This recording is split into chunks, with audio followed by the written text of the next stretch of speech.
So this has all been plastered since you've last here. There's some tricks with containers we've learned over the years. They're good instant structures for sites like this. I'd only use them on a site like this, but it kind of gives you an instant structure.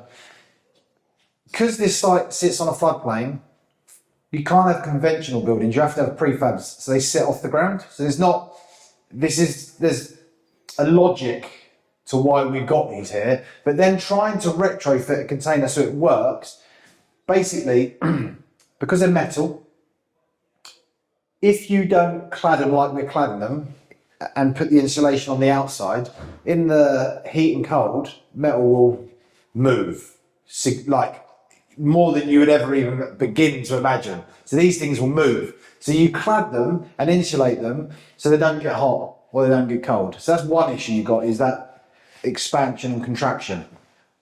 So when you're fitting out the inside, if you've got a structure that's expanding and contracting, this just cracks, right? So to get around that, we wrap them and put a roof over the top of them. So one is up off the floodplain on stilts, number one. So it's a good structure to stick up on stilts because they're really, really strong.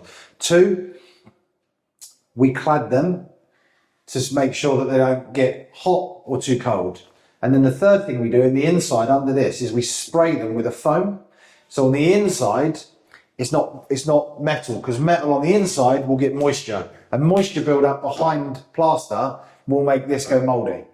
So there's things you have to do to make a container work. But still, you know, if you compare this to campus where they're going to build the superstructure, I mean, yeah, the superstructure will be built over the next 2 or 3 weeks. So they'll get the shell up. But here, bang, it's in, straight away you're starting work. You know, you're starting work. Even on that block at campus, we still have to externally wrap it. We still have to put a roof on it. We still have to insulate it. So you still have to do all them things. But here, you just, with a container, you just get an instant, almost an instant superstructure. Straight away, bang, you can get on with. And my guys can cut out the insides, strengthen them, and do all of that within a day or two. So these are quick.